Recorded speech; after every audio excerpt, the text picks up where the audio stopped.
You're crammed shoulder to shoulder in a car that was never meant to hold this many bodies. Covered in dust, every breath feels heavier than the last. At the roadside, children cry from thirst and hunger. You've heard that California has jobs. You've also heard it has blockades and deputies to send you back. This isn't a single journey. It's an endless rhythm of moving and being moved. Tonight, let's step inside the camps, into the $1-a-day wages, the shacks made from scrap wood, and the fragile dignity families tried to hold on to, ultimately creating one of the most enduring migration stories in American history. Welcome back everyone, so glad to see you again. If you enjoy these videos, be sure to subscribe, comment where you're tuning in from, and click the thumbs up button. It really does help. Now, take a deep breath, relax, and enjoy this stroll through history. You wake to the sound of wind scratching against the walls, but it's not just wind. It's grains of dust pelting every surface, seeping through cracks and coating everything inside your home. You rub your eyes and taste grit on your tongue. Breathing feels heavy, like pulling sandpaper into your lungs. The soil beneath your feet is gone, lifted into the air, swirling into endless dark clouds that blot out the sky. That fertile ground you and your family counted on has vanished, scattered by winds strong enough to strip away years of work in a single afternoon. The Great Depression had already cut jobs, banks, and any sense of stability for families across the country. What little security people thought they had, the land itself began to steal away. It wasn't laziness, and it wasn't neglect. Farmers did what they were taught to do. They ploughed, they planted, and they worked those fields hard year after year. The trouble was, the soil they depended on could only take so much punishment, and it hit that breaking point just as years of brutal drought scorched everything in sight. Now, instead of rows of wheat or corn, you're left with barren fields that crumble into dust at the lightest nudge. Imagine seeing a storm cloud on the horizon, and instead of rain, it's rolling walls of earth. You watch it sweep across the land, turning day into night. When it comes, dust buries fence posts, fills doorways, and stacks against anything in its path. It slides through window frames no matter how tightly you stuff rags around them. You might try to clean when it passes, but you'll never get ahead of it. Furniture, bedding, dishes, all of it ends up smothered. And when you think it can't possibly get worse, the dirt travels farther than seems possible. Report after report tells of black skies as far away as Chicago, of red dust carried into the snows of upstate New York, of crops in distant states destroyed by soil that didn't even belong there. If your farm depended on corn, the stalks never sprouted this year. If you grew wheat, the yield failed before you ever touched the plough. Nothing thrives in land stripped of its skin. Families who once pulled in just enough food to scrape by find themselves with nothing to harvest, nothing to sell, and nothing left to eat. It isn't only about unemployment anymore. This isn't just the bank folding or wages dropping. Now the very ground you counted on to sustain your life has decided to betray you. Children cough from dust caught deep in their lungs. Mothers wipe grime from babies' faces with hands that are already cracked and bleeding. When storms rage for hours, families huddle under damp cloths draped over their noses and mouths, hoping that trick might keep the worst of it from choking them. The lucky ones manage to block enough out to keep breathing. The unlucky ones develop what people called dust pneumonia, lungs filled with so much dirt that every cough brings up mud-coloured spit. Doctors don't have easy solutions. Rest if you can, they say. though nobody sleeps well when the walls rattle like tin drums and dirt sifts down from the ceiling in steady rains. Soon the matter becomes simple arithmetic. How long can you survive on the food you have stored? How long before your animals collapse, too starved or thirsty to stand? Water, when you find it, smells of mud. Streams dry up, wells turn foul. Even if you prayed for rain, the sky answers with more storms of ash. What choice do you really have? To stay means watching your family waste away in a place that no longer allows life to grow. To leave means gambling on rumours, on whispered promises that somewhere west a job might wait. The decision doesn't strike like lightning, it creeps in. First with the death of a crop, then the sale of livestock, then with the bank reminding you about the mortgage that can't be paid. Each layer stacks up, pressing against you until the thought of packing what remains no longer feels impossible. It feels necessary. Some neighbours hold out longer, convinced the rains will return. Others give up quicker, their farms already reclaimed by the drifting dirt. Either way, the tide moves in one direction. Over the span of a single decade, nearly 500,000 people abandon Oklahoma alone. That number doesn't sound real until you picture it. Every other car down the road is piled with mattresses, chairs tied with rope, and chickens jammed into cages strapped onto fenders. Towns thin out, schools lose students, and main streets empty as families vanish, one dusty jalopy at a time, heading west. The Dust Bowl doesn't just take fields and houses, it moves people as surely as wind moves sand across the desert, scattering them until old communities fracture into nostalgia and silence. And as you tie your last bundle onto the car, hearing the cough of an engine that may or may not make the trip, you realise something. This isn't only about where you came from.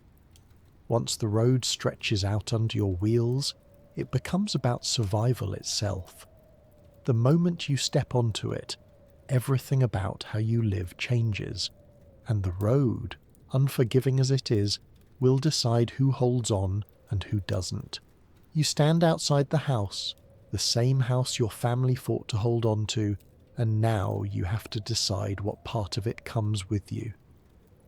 A broken-down car waits by the road, stooped on old tyres barely holding air, patched and wired to carry more than it was ever meant to. What do you fit into that car? Not the kitchen table where you ate every meal, not the bed you slept in as a child.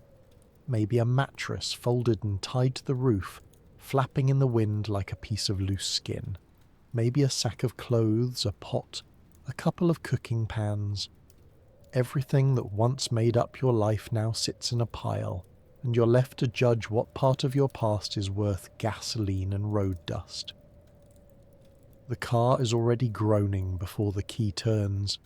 Families pile in until no one has elbow room.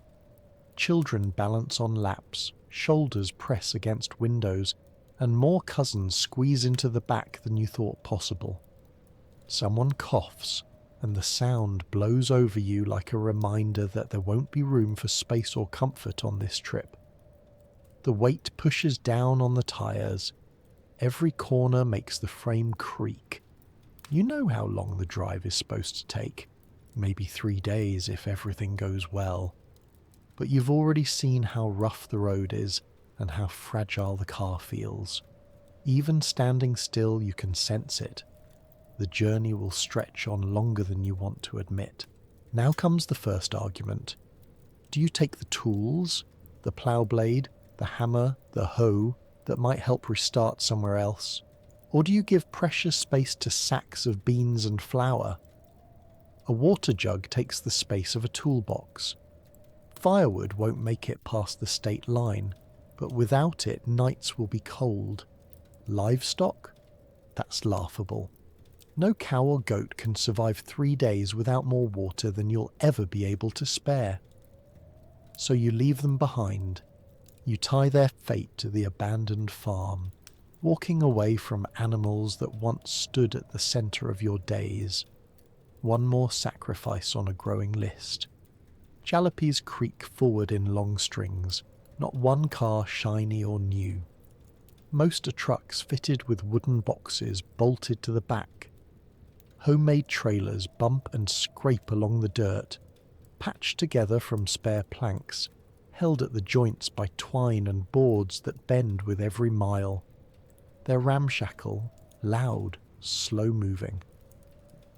But they roll, and rolling is better than standing still. The road winds ahead, rut after rut stretching further than you can see. You've heard it called Route 66, though it feels less like a road and more like a trial. Mile after mile there is nothing but dust, machine smoke and the constant rattle of overloaded engines. Every stop chips money from a pocket already nearly empty. Gas costs more than you can afford, so you ration it, praying for the next service station to appear before the tank breathes empty. The oil burns low. If a belt snaps, if a tyre pops, that could be the end of it. Repairs aren't cheap, and spare parts don't just wait along the roadside. You know families who lost whole journeys to ruined engines, who had to plant themselves in the dust between towns because their jalopy gave out and never roared back to life. Sometimes those families get absorbed into other cars, mothers and children crammed into every inch of space, fathers walking behind, long and slow, until their feet drag and swell. More often they stay put, setting up camp in the shell of a broken car that becomes yet another grave along the way. When you stop for food, you buy what you can. Stale bread, a sack of apples if you're lucky, water that tastes metallic if it even exists. Each purchase drags money out of thin air, and you count coins as though there are hours left in your life. Families camp along the roadside at night, their cars hunched like animals curled up for rest. Children sleep beside fires built from broken branches and scrap pulled from fences. Adults stretch out too close to tires, guarded over by the squeak of the cooling engine. Everything smells of oil, dirt, and smoke. You climb back in at dawn, stiff and sore before the next day has even begun. Comfort disappears before you've even left the state. Privacy disappears too. You eat next to each other, sleep in piles, and live in each other's breath. Arguments flare. Someone complains about the heat, about how cramped the seat is, or about how much money went to gasoline instead of food. The driver tightens his grip, staring forward. There is no time for fights, because forward is the only direction, but those little sparks keep cutting through tired silence. The journey that sounded like 3 days stretches into something more drawn out. Flat tires swallow hours. Empty tanks steal entire afternoons. Dust storms can halt progress altogether, burying the road in a sheet of brown that has to clear before you dare to push through it. Miles melt slower than you imagined, each one weighed down by the fear that California might not match the promises you've heard. Still, the cars keep pushing, low and loud, patched up metal dragging families westward. By the time you realise the days have doubled, the math is clear. This isn't a road trip, it's survival, mile after mile. Each rattling bolt, each cough from the engine carries the threat of collapsing everything. Still, you drive, and you keep driving. Because when the land behind you has turned hostile, the road ahead feels like the last small chance. But that hope survives only long enough to reach another border, where obstacles wait. Not carved by dust storms or empty stomachs this time, but by people who don't want you on their soil. And the moment you reach that line, California itself will show you whether it offers refuge or rejection. You've been driving for days through dust, hunger and heat, eyes set toward California because every rumor says it's where the jobs are. Pick fruit, pick cotton, maybe enough money to keep your family alive. That's the picture in your head as the car rattles over the last miles toward the state line. But instead of orchards or open roads, you see deputies waiting. Patrol cars block the highway. Men in uniforms and wide hats wave some cars over, eye them, and tell them to turn around. You already know you look guilty the moment you roll up. Guilty of being tired, broke, and out of place. California looms in the imagination as a safe zone, a land where harvests still grow and wages still trickle out. But to the people who already live there, migrants pouring across the border aren't families looking for work. They're a crowd of strangers who threaten to drain what little the state has left. You left Oklahoma because the ground blew away, but in California they see you as part of a storm that's about to settle on their doorstep. Every car that sputters into sight is one more mouth to feed, one more bed to find, one more competitor in fields already crowded with labourers fighting over the same wage. Rumours pass quickly along the road. Families whisper about people getting turned back, cars searched, drivers arrested for carrying too many broke passengers. Mothers clutch children closer when they hear about families camped for days along the border, stranded because deputies refused them entry. A few cars sneak through with a smile and a nod, but for every one that passes clean, another gets stalled in the dirt by orders from the officer leaning into their window. Nobody knows which way their own car will swing when it reaches the barricade. Deputies stand with clipboards and questions. Do you have work? Do you have money? Can you prove you won't drain California's welfare system? These inspections become known as bum blockades, and for families who have already pawned their best tools and sold off their animals just to pay for gas, it feels like humiliation stacked on top of misery. The police don't care about your history, about lungs filled with dust back home or children coughing themselves hoarse. They care about what's in your pockets and what kind of burden you're about to become. Every stalled car spreads fear backward down the line. If the officer waves you off the highway, where do you go? You sold most of your past for this drive, and you can't circle back to land that's already stripped bare. So you linger along the roadside, tents popping up like weeds, waiting for a chance to slip through or praying for softer deputies in the next county over. Kids play in the dirt beside cars as their parents argue in hushed, desperate voices. Do you risk pushing past, maybe finding jobs on the other side, or admit defeat before you ever set eyes on the orchards? And even if the car stumbles through the blockade, survival doesn't magically appear. California is not an open palm. It is a clenched fist, waiting to remind newcomers that they belong to the bottom rung. Locals glare the moment the dust-covered jalopy crawls into town. Bystanders spit the word Okie, not as a description, but as a sneer.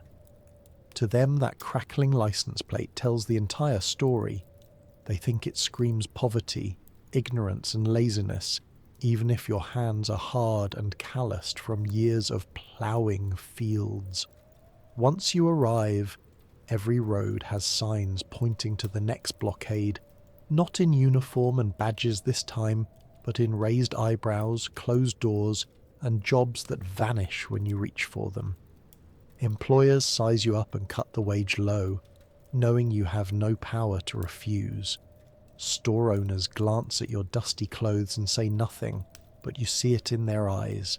Another mouth that doesn't belong here. Even relief programs get locked down. Officials push to stretch waiting periods, insisting families prove years of residence before receiving state help. Those rules aren't meant for everyone. They're designed for you. New laws add more thorns to the road. In 1937, California passes what people start calling the anti-Okie law, a rule that makes it illegal to bring a broke person into the state. Picture that for a moment. Helping your cousin, your brother, or your neighbour survive by driving them toward promised land isn't viewed as compassion. It's treated as a crime. Deputies use it as one more hammer to push back anyone who looks ragged or out of money. And just like that, your struggle gets written into the law itself. But for all the hostility, cars keep coming. People don't risk starvation and dust pneumonia just to turn back at a border checkpoint. Families crawl through in waves, some caught, some slipping by, every one of them carrying the same hope that the fruit trees and fields will save them. That's the cruel reality. California extends the image of harvest while building barriers against the very people who come to tend it. By the time you clear the blockade and roll under the welcome sign, you already know the truth. That welcome is a lie. It hides the sideways looks, the gas station attendants who refuse service, the police who eye your car longer than they need to, and the neighbours who avoid letting their children play near yours. You've crossed the border, but you haven't crossed into acceptance. Out here, you're instantly judged, instantly labelled, and instantly pushed into the margins. The chance to work sits in front of you, but it's guarded by contempt, suspicion, and wages driven lower with every new family that manages to get through. California was supposed to mean relief, but once your tyres hit its pavement, you learn what it really means. You've left behind the dust storms only to step into a storm of people who don't want you here. And that hostility only hardens when you see where the state expects you to live, in settlements that don't look like home so much as a reminder of your place in this new order. You don't unload boxes into a house. You bend over a pile of scraps and turn them into a roof that might hold through the night. A wall made of old boards from someone's trash heap might stand if you nail them enough times. Cardboard gets pressed into service as insulation, though it flaps and softens the first time the rain falls. Tin pulled out of a junkyard bends enough to cover part of the roof, rattling with every gust of wind. Your shelter looks more like a collection of thrown-off materials than a home, yet it is all you have between your children and the open air. You don't even call it moving in. You just make do. For those who reach California, a lucky few squeeze into the Farm Security Administration camps. Those are rare, scattered, and fill quickly. Most families settle instead in the rougher edges of the state, along the banks of canals or down by the irrigation ditches. The eye doesn't see tidy neighbourhoods. It sees clusters of tarps and planks. From a distance, they look like patches of weeds by the roadside. People call them Okievilles or Little Oklahomas. The names are not a compliment. They're spoken with scorn, as though these groups of shacks are a kind of blight spreading down the valley. For people inside them, they're the only place left to stop and try to rest. Life here isn't the kind of hardship that just means inconvenience. It's an existence balanced on the edge of what the body can take. There's no plumbing, no running taps. People dig holes in the ditch bank and call them latrines. The water for drinking and cooking comes from the same canals, but it carries mud, insects, and farm runoff. You scoop it out and let the grit sink to the bottom, then boil it when you can. Kids, already thin, drink it anyway, and more than a few get sick. Fevers pass through quickly. Rash, diarrhea, coughing that doesn't quit. Families don't have easy access to doctors, and even if they did, the price of a visit is higher than what most workers earn in a single day. The weeks roll by, and survival becomes a cycle of patching more than of living. If a corner of the shack caves in, you search the fields for another board. When the cardboard wall goes soft, you hunt for something stiffer, maybe an old sign pulled out of the dump. Gusty wind peels tin loose, and you hammer it back again and again until the nails no longer hold. Repair isn't a one-time act. It's constant, like breathing. Something is always breaking, always leaking, always falling apart. and the rain doesn't help. When storm clouds finally break after seasons of drought, the water turns dust floors into thick mud, crawling up through bedding, soaking clothes, filling shoes with sludge. It should feel like relief when rain falls. Instead, it feels like another way to sink deeper into misery. Open fires provide the only heat, often set a few feet outside the shacks. Families crouch close when the air cools at night, food simmering in dented pots. The meals are thin, sometimes beans, sometimes bread so stale you soak it before eating. Meat is almost never part of the picture. Children grow slower, parents lose weight until their clothes hang loose. Those scattered meals are eaten on the ground or on whatever stump or wooden crate you can scavenge. Tables are rare, chairs even rarer. Whole neighbourhoods look less like communities and more like siege camps, huddled together but always on the brink of collapse. Locals walk past and sneer. To them, these collections of shacks and canvas look like garbage dumps. That attitude seeps into daily interaction. People from nearby towns come to call the migrants themselves trash, not only their shelters. Even stores carry that judgment. Workers stand outside and whisper about dirty Okies, believing them to bring disease and laziness. Children who leave the camps for school face teasing from classmates who don't even wait to hear their names. Adults searching for work meet eyes that tell them they aren't wanted before a word is spoken. The camp itself becomes a cage of stigma, even larger than the ditches that border it. At night, lying in a bed that might be no more than a bundle of rags spread across boards, you hear the groans of the wind against tin, the cry of infants too cold or too hungry to sleep, and the rattle of coughing that fills the whole space. Some nights are quiet enough that you can forget for a moment, sitting outside while the stars spread above. But then the buzz of flies, the itch of infection, the smell of human waste drift from the ditch and pull you back to the reality that endless patching can't disguise. Occasionally, rumours spread about openings in one of the Farm Security Administration camps. Those spaces offer cleaner latrines, safe water, and even councils where families who live there can vote on rules. Compared to the ditch camps, they feel organised. They spark a flicker of dignity. But there are never enough spots. For every family that finds a place inside, dozens remain outside, hammering scraps together, trying to hold their shacks against one more day of wind and rain.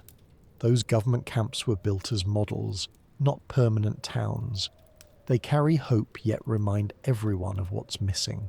Most continue life in shacks of bent wood and corrugated metal, inventing, shifting and bracing as much as possible. It isn't comfortable, it isn't stable, but it's survival. The pattern repeats. Gather what you can, build what you can, patch what you can, and repair it again tomorrow. Nails and twine keep pride alive just long enough to face the next storm. Families live not inside permanent walls, but inside cycles of improvisation. Each fix buys only a little time, yet people press on anyway, holding dignity together with whatever scraps their hands can hold. And still, even with the best effort, patched roofing and dirty water don't fill stomachs. The shacks may shield your head, but they don't pay for the bread. Work remains the last way to keep going, and the labour waiting in the fields comes with its own kind of punishment, where 1 coin a day must cover hunger, sickness and hope all at once. The sun burns hot overhead, and the heat presses down like a constant weight.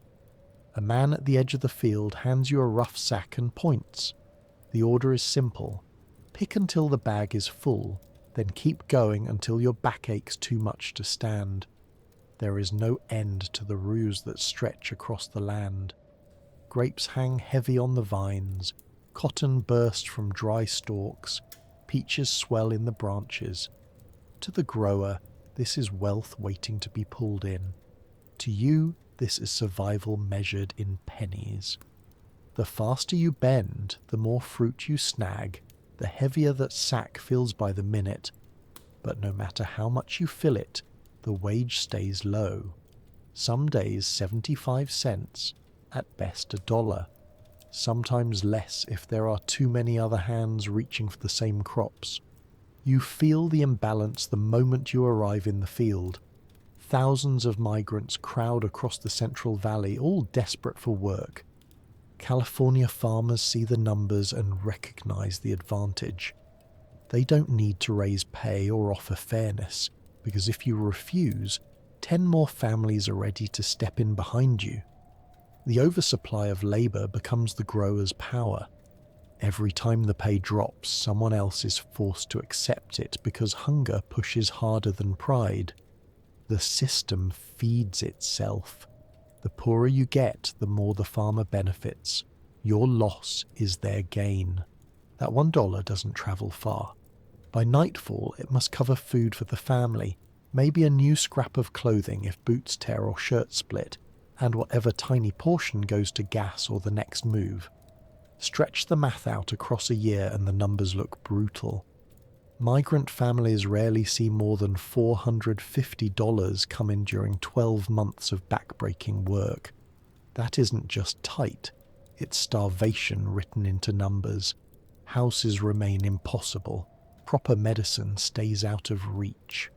A doctor's visit could erase an entire week of wages. The weight of it drains you more than the sun ever could, because no matter how much you pick, the math never balances. Work doesn't settle in one place either. You don't plant roots. Families load back into their jalopies, moving like tides across the state, chasing crops as seasons switch. Grapes in summer, cotton in fall, vegetables through winter, back to fruit in spring. Every season flips the page, and with it goes your address. Campfires on the road become your only constant. Kids grow up measuring seasons not by calendars, but by what crop their parents bend over in the fields. The rhythm takes over life. Work, pack, move, repeat. It becomes a steady migration within the state, fragile and endless. Inside the fields, the labor cuts deep into the body. Cotton scratches against skin, filling hands with blisters that sting in sweat. Grapes require endless bending and lifting. Fruit picked from trees means hours reaching overhead, arms shaking until they feel like lead.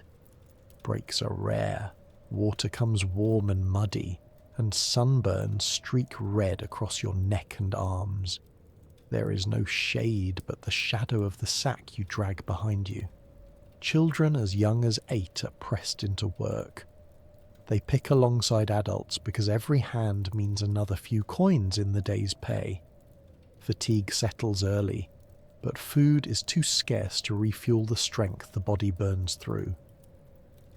This lifestyle doesn't just carve into the physical. The endless moving, the constant counting of coins, the sinking knowledge that you'll never save enough to break away, it cracks into spirit. Camps never last long, so families rarely set down real neighborhoods. Neighbors change every season. Friendships last weeks before people scatter again. Schools for children become chaotic, sometimes attended for a month, sometimes skipped entirely because the road calls before lessons finish. Kids fall behind in letters and numbers because fields need them more than classrooms. The cycle starts again with every new crop, robbing them of the chance to ever step past the labor their parents struggle inside. The imbalance of power stays sharp. Growers don't just rely on cheap labor, they protect it. When whispers of organizing unions touch the fields, resistance comes quickly. Growers band together under powerful associations, pushing back against the idea of higher wages or safer conditions. They keep pay pressed low. knowing desperation works as a leash. Strikes flare briefly, but hunger thins them out fast. When the man next to you stops picking in protest, another steps in. Every refusal is replaced, every protest met with someone more desperate. Solidarity struggles against the weight of empty stomachs. Set against this backdrop, the profits grow for farm owners. They stand at the top, watching shipment after shipment of fresh fruit and vegetables roll onto trains headed east. Their farms feed cities across the nation. Markets in Chicago, New York and beyond rely on what's pulled from these hot fields. And yet those whose hands fill the crates still lie in tents, cook over open fires, and worry whether the next paycheck will stretch enough for bread. It's a bitter irony. Your work sustains the plenty others enjoy, but your family still ends the night cutting bread thinner, pouring watered beans and letting hunger linger in your gut. Even if your sack is filled, even if you hit the pay point, the result doesn't change. Families that arrive in the camps at night sit in a circle with meals that never satisfy. Children lick the last trace of food from their fingers, but stomachs still ache before sleep. Grown men turn over silently, angry at the unfairness but exhausted to the bone. You keep harvesting, and the land keeps giving, but it rarely gives back to you. So, yes, your labour feeds the state, the nation, and beyond. The crops of California become a kind of promise, a symbol of prosperity. But for the people who pull that prosperity from the earth, the promise don't arrive. The harvest fills crates, not bellies. For every full sack laid down, there remains an empty plate waiting back in the shack. And the weight of hunger, unwanted glances, and the word Okie, whispered behind sneers, those settle heavier than the sacks you drag in heat, cutting sharper than even the long hours bent under the sun. Imagine stepping into a town after days on the road, dirty from the trip, worn down from work, and before you even open your mouth, someone spits the word Okie in your direction. They don't know your name. They don't know if you came out of Oklahoma or Kansas or Nebraska. They only know your car looks patched together and your clothes look rough, and that's all it takes. That word doesn't stand for where you came from anymore. It's turned into an insult, a brand stamped across your back, a judgment passed before you have a chance to prove anything different. To them, Okie no longer means a state. It means poor. It means backward. It means you don't belong. At first, Okie was supposed to be just short for Oklahoman, but language bends fast when people need an easy way to box others in. Now it carries a sneer. It's shorthand for the family who pulled into town with mattresses tied to the roof and kids hanging out of the car windows. In the mouths of locals, it's heavy with contempt. They don't say it like they're describing where you came from. They say it like they're spitting out something foul. That one word wraps all the resentment boiling in the valley. Resentment about wages, welfare, crowded schools and hungry neighbours, into a single slur that makes you feel smaller every time you hear it.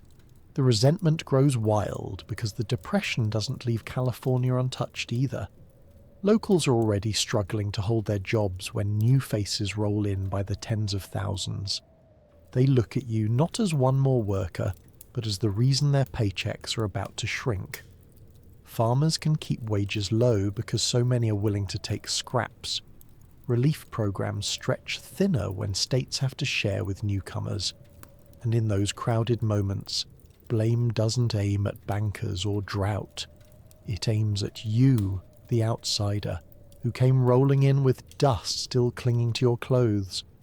Suddenly words once neutral now slice like knives. The sting of being an outsider doesn't stop with name-calling. It seeps into every layer of daily life.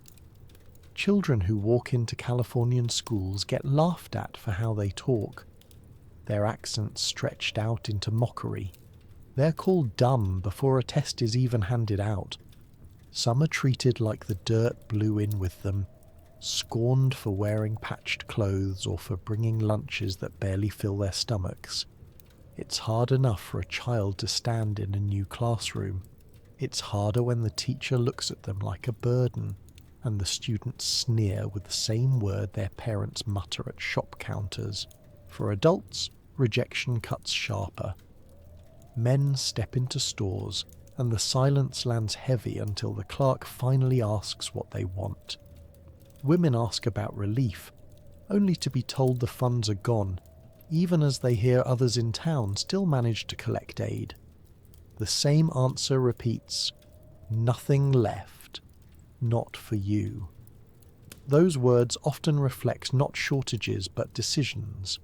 Relief inspectors view your family as outsiders, as people who don't merit the same chance. At times, families are told directly they're not eligible because they haven't lived in California long enough to count. And then comes the blunt sign, the one that doesn't bother with polite excuses. No Okies allowed. You might see it in a window when you stop in town or tacked onto a wall at a gas station. It's as clear as it gets. Your kind is not welcome here. The sting isn't only in walking away empty-handed, it's in the way your children read the words out loud before they realise what they mean, and the way their faces change once they understand they're part of the Okies spoken of like vermin. Those signs don't just hang wood or paint, they hang shame. What makes it cut even deeper is how the word grows beyond Oklahoma itself. You could be from Arkansas, Missouri or Texas and it won't matter. By the late 1930s, Okie is a blanket term thrown at anyone poor, anyone desperate, anyone arriving dusty and hungry with license plates from east of California. Suddenly, your actual story doesn't count. The label does all the talking. Your entire group, composed of thousands of different families, gets painted with the same colour, the same suspicion, the same insult. The breadth of the label leaves no room for individuality. Poverty defines you more than your name ever could in the eyes of those around. Day after day, the label follows you. At work, the farmer knows you're replaceable because another Okie will take your place. On the street, stairs remind you of where you stand. Even in church pews or relief lines, you sense the shift, the way people settle differently when they realize who you are. The weight of it presses down not only on your back but on your sense of self. You've worked fields your entire life, fought dust storms, and kept your family alive through hunger. And still, that word reduces all of it. It tells you every day that you're less than, that this state, this town, these people don't think you belong in their world. Living westward has never been only a contest with the land or with wages. It doubles as a fight against rejection lodged deep in social life. It's not about a single home, a single store, or a single insult. It's about the constant drip of reminders that you don't fit, no matter how hard you work or how long you stay. Every attempt to build, to fix, or to sustain meets another wall of contempt. And still, families push forward, hanging on to dignity wherever they find it. And when support does finally appear, it doesn't come from the neighbours who scorn you, but in fits and starts from the rare programs or government responses trying to ease some of the crushing weight. It's in those camps and shelters, in New Deal projects and small footholds of relief, that pieces of dignity re-emerge against the tide of rejection.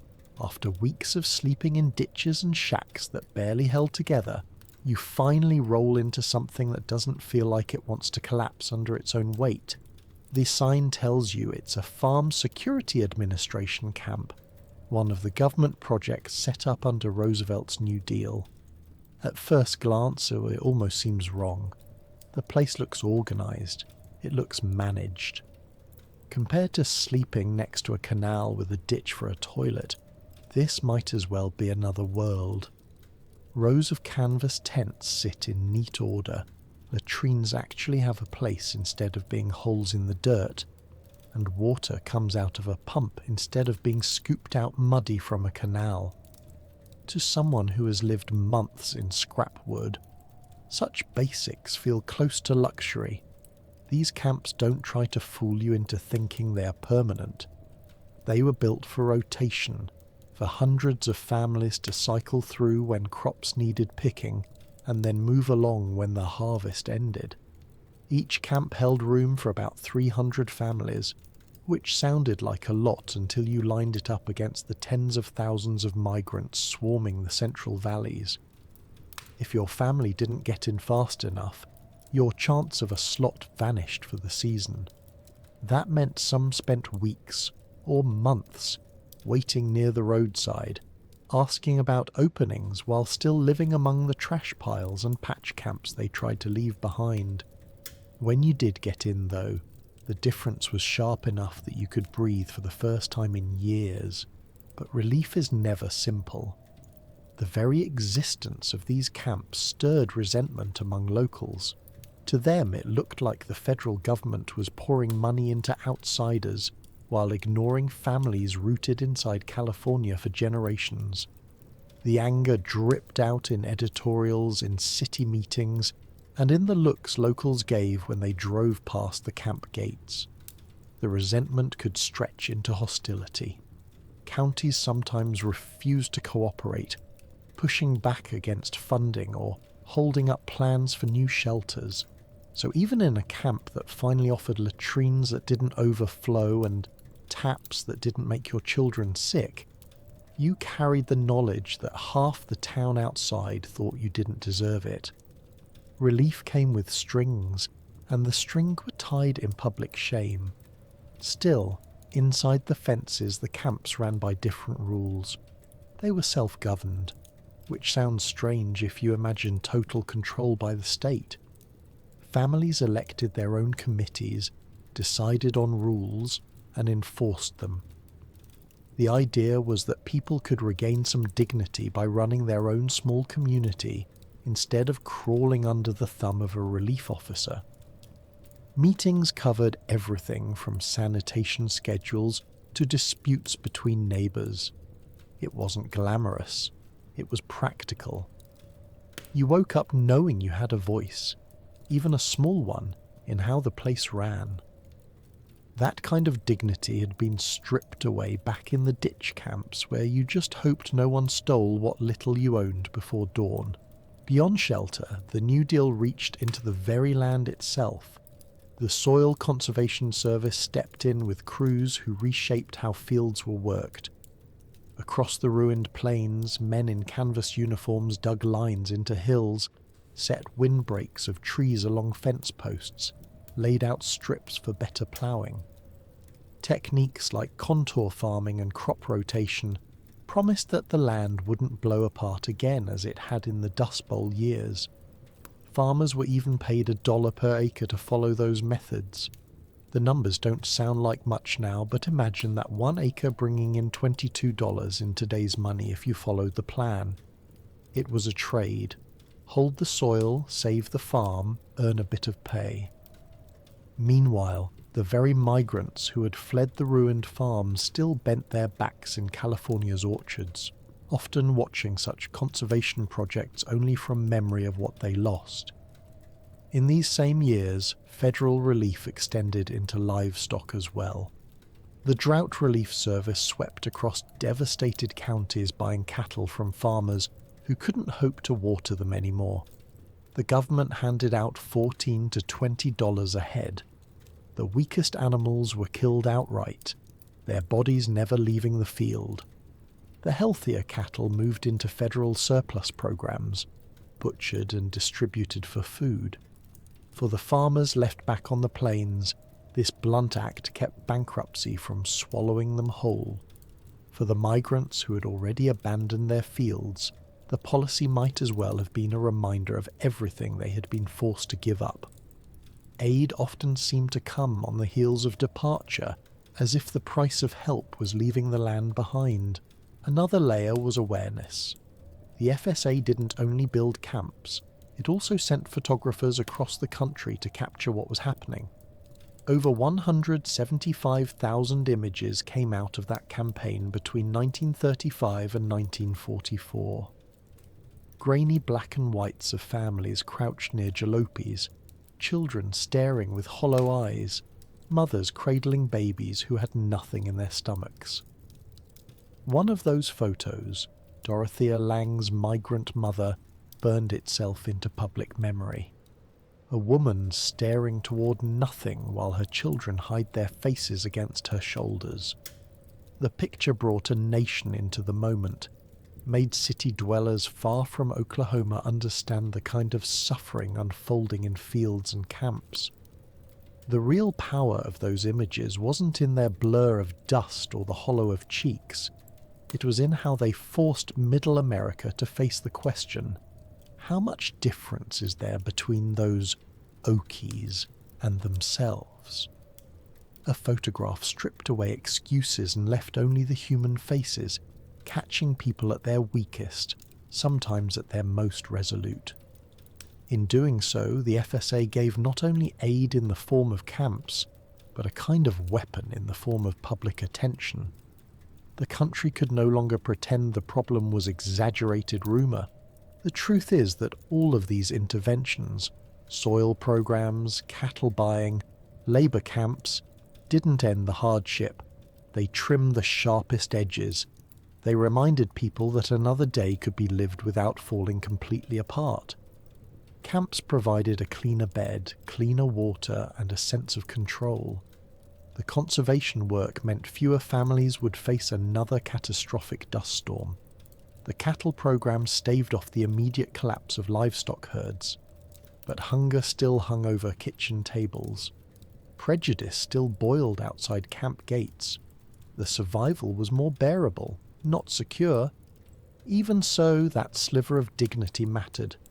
After months of being sneered at in stores and sleeping in mud, you enter a camp, vote on a council, carry water that won't sicken your children, and see neighbours trying to live as more than shadows. That agency, however small, planted seeds of recovery. For a people dismissed as outsiders, these places hinted at being part of something larger again. And soon, as the country tipped toward war, opportunity would shift once more, away from fields and crops, toward factory whistles and shipyards. The fields stretch endlessly, the rows repeating until your eyes glaze, but something shifts in the horizon. War. Suddenly the orchards and cotton stalks aren't the only work pulling men back bent under the sun. The United States gears up for World War II, and California explodes with something almost none of the migrants ever counted on: factories and shipyards. You've spent years chasing seasons, never knowing what tomorrow's pay will look like. Now, new doors creak open in places crowded with rivets, steel, and roaring machinery. California becomes a hotbed of industry almost overnight. Shipyards in Richmond, aircraft factories in Los Angeles, naval bases running full tilt in San Diego. Contracts flow in, and money flows out. For migrants who have known only crooked wages under scorching suns, the numbers sound unreal. $1 a day on the farm is suddenly matched by steady pay in defense factories several times higher. For the first time, work doesn't demand moving every 2 months. You can wake up and know the job will still be there next week, maybe even next month. That's a kind of security no farm could ever promise. Choice becomes the new tension.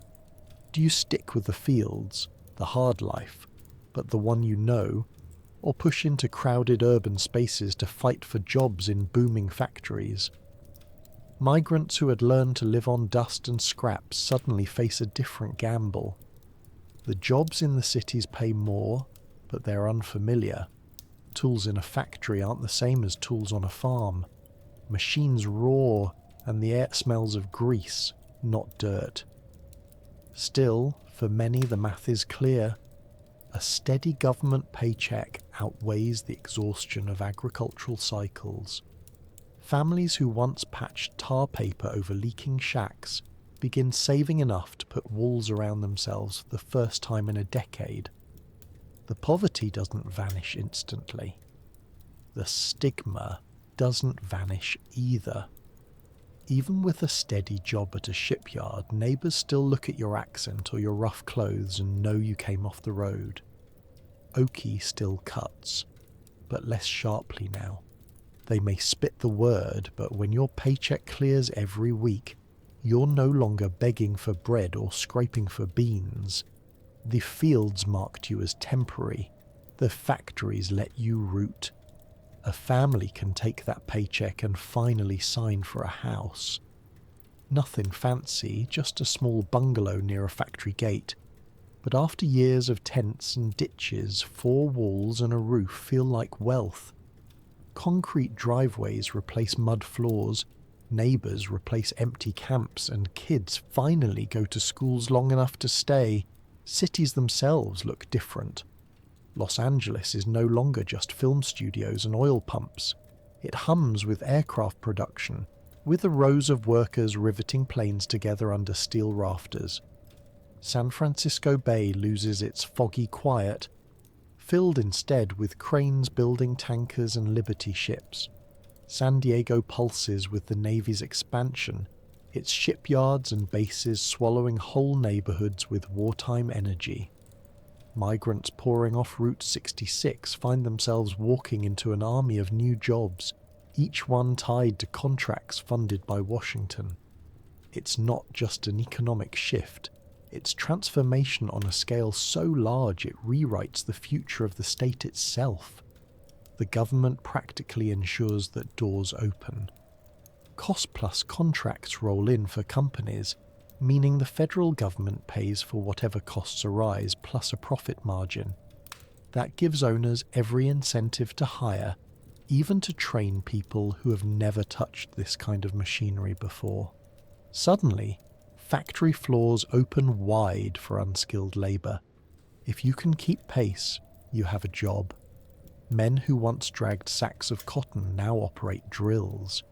Women who once scrubbed laundry step onto assembly lines, riveting steel with precision. The old limits flatten. Factories can no longer afford to say no to someone because of their age or background.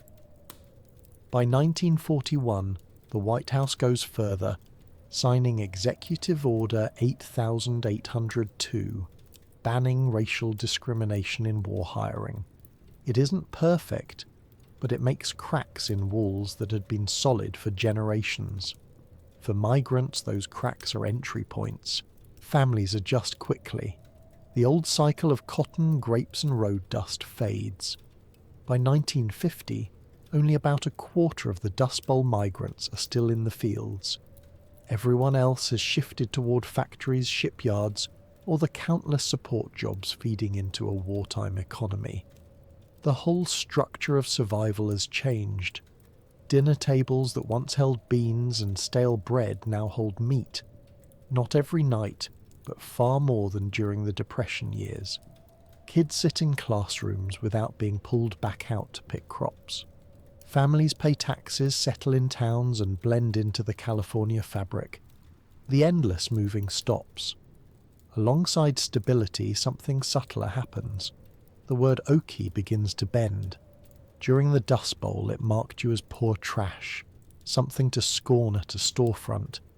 During the war years, it starts to carry weight of another kind. Tough, enduring, committed. People see those same Okies who bent over crops now standing at machines and carrying the war effort on their backs. The insult blunts into a badge.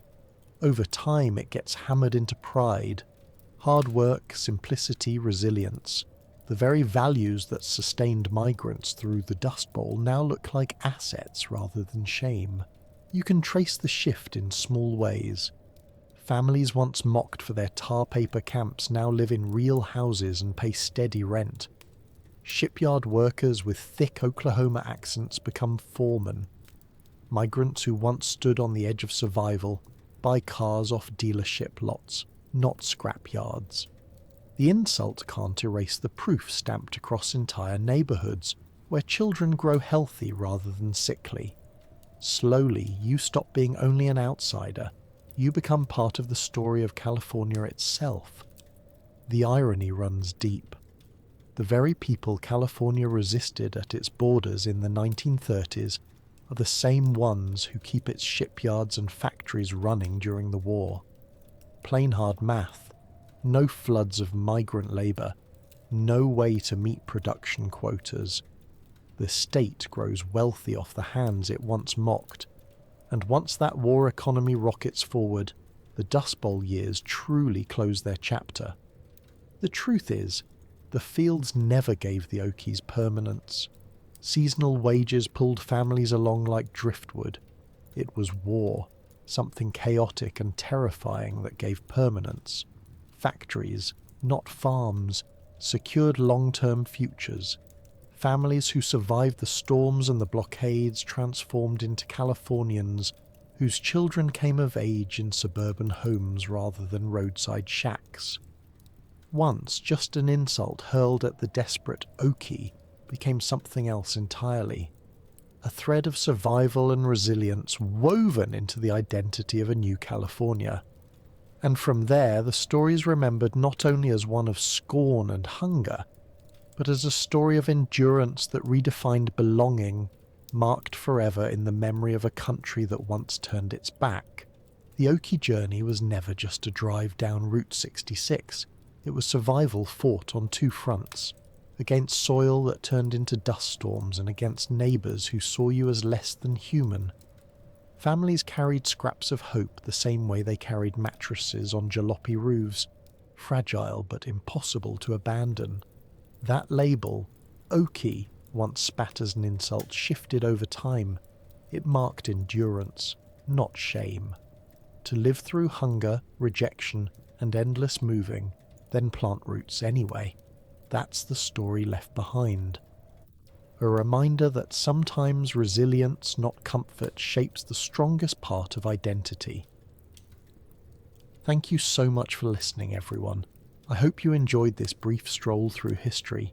Consider leaving a like and subscribing if you enjoy what I do here. I bid you farewell and wish you a pleasant trip on your way to dreamland.